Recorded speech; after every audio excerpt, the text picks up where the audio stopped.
So we were going to give a little try to some play. I do have Miss B actually on a longer lead. So this is typically like a training leash or a long line is what normally they'd call them for horses. So a training leash, or maybe for example, she's actually doing quite well. So this, for example, is called a flirt pole. A flirt pole is kind of almost like a giant cat toy. So I'm gonna let her drag the lead for now. So the long line can be helpful for safety reasons if you don't have a fenced-in yard, or even if, let's say, your puppy tends to wander even in the fenced-in yard and gets distracted. So what I was going to be working on for little Miss B right now is a little bit with play. So play can be really beneficial because you're taking all these natural puppy behaviors and you're applying them onto an appropriate item that is not your legs or your clothing or your toddler or an older dog in the home. So puppies do enjoy into adulthood working with a lot of these skills. So this is called a flirt pole. The brand is called Squishy Face Studio. The flirt pole attachment, though, is not the one that it came with. So that instead is one of the other attachments that I prefer instead. So it's a sheepskin attachment. So you can see our little Miss B seems to find it very appealing. So if, let's say, Bailey doesn't quite know how to let go, the toy becomes limp and it doesn't keep moving until we're ready to play again. So this is where I like to go ahead and go, Bailey, get her attention and do a little find it to get her to relinquish the toy so we can start again. So with my find its, I know this is kind of the beginning bare bones. So find its, again, like I mentioned, are very much like your ABCs. She doesn't know quite yet how to play and how to let go of something on cue. So we're practicing a bit with these excitement moments. So Wild Woman says, I'm ready, ready, ready. So I like to ask the puppy, you ready? And then I say, go get it. And now my toy is alive. And now we're going to try and catch it. So you'll see that when I'm playing with Miss B, I keep the toy low and on the floor. I don't want to pick it up and have her follow the toy up into the air and potentially get injured. The reason this toy, though, can be so much fun is for a lot of puppies, they love to chase, they like to grab, they like to catch. So this is, again, lots of doggy-centric play behaviors. So as she's romping and chasing, we can get her nice and physically and mentally tired. This one, again, as you can see, I keep the toy nice and low, and she's working, moving around, and trying to catch the critter. She's like, guys, I got tangled. I do want to make sure that as she's playing, she's able to catch the toy and not feel that the whole time it's unattainable. So the point of this game is to, on purpose, rev the engine and put the brakes on. So because a lot of puppies don't know how to go from excitement to back to, again, relaxation or thinking. Because a lot of times when puppies are playing, their mouths are kind of their own little creature and they almost disconnect from the brain. And that's where sometimes when they get overtired or over aroused or excited, the puppy's mouth becomes its own creature. And when they're overtired, they tend to use that mouth on everything. So for our little Miss B right now, she's done a great job catching the creature.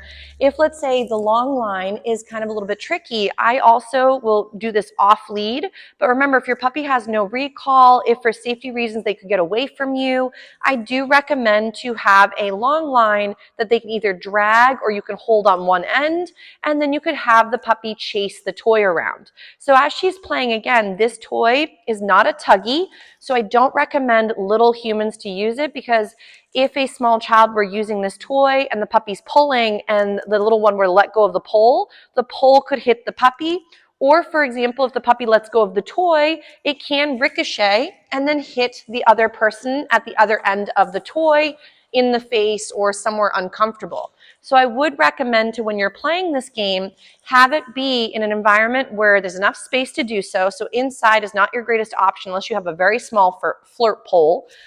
If, for example, your puppy is doing a great job, I highly recommend outside where there's more traction and capabilities for your puppy to move.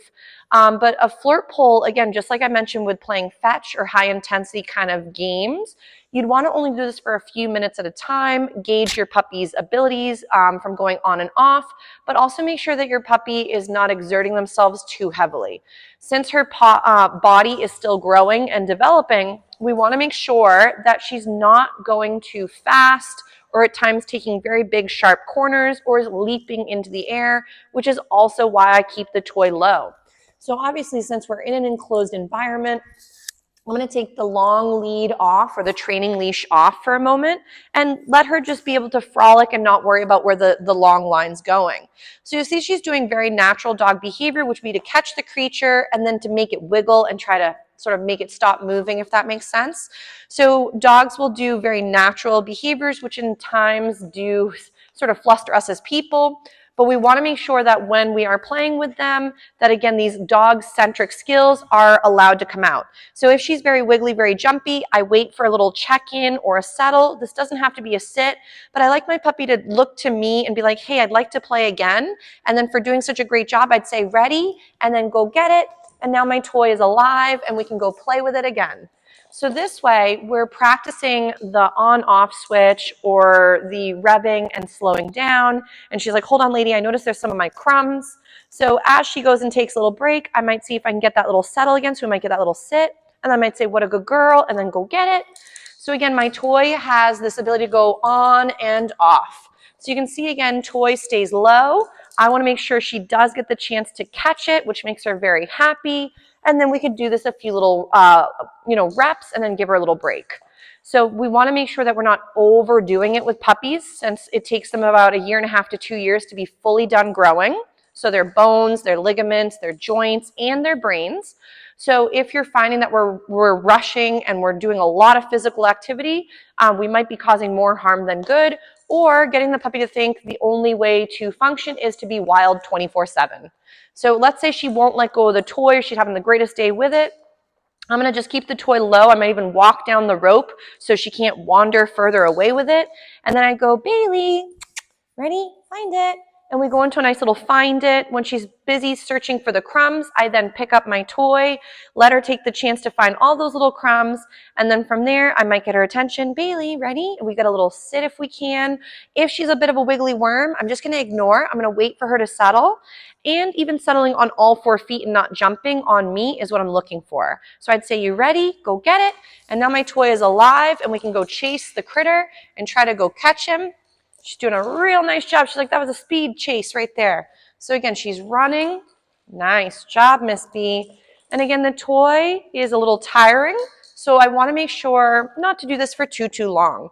So maybe 5-ish minutes, give or take here and there, and then practice other calmer skills that could be puppy push-ups, could be some find-its.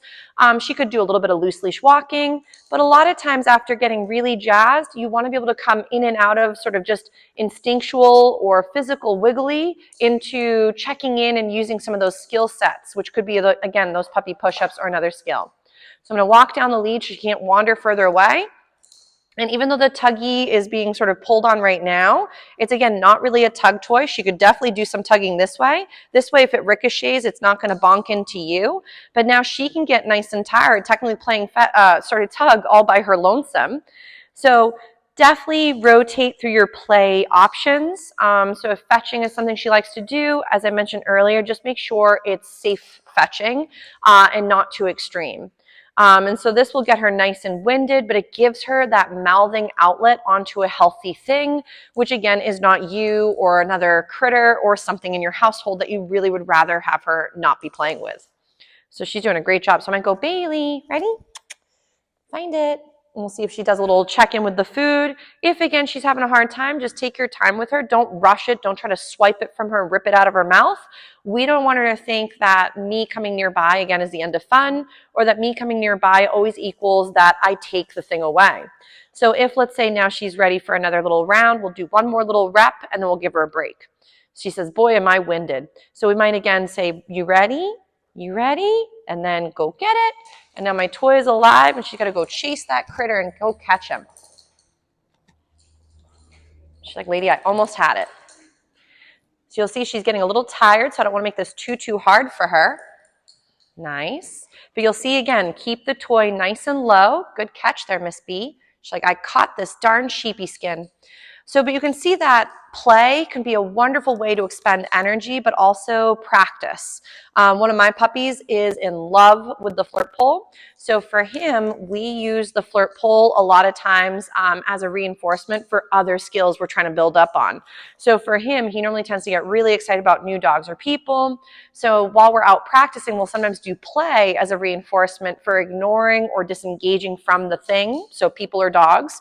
And instead of being frustrated he can't get to that other distraction, he can do this instead, which still gives him a good, healthy outlet. So you can see with Miss B, we might find a Flirt pole to be another great option to expend some energy while also getting her, outlets in a healthy manner being expressed. So very nice. Now she's going to go do some find its with some of those lovely snacks. She's like, lady, are you about to make it move? She was really hopeful.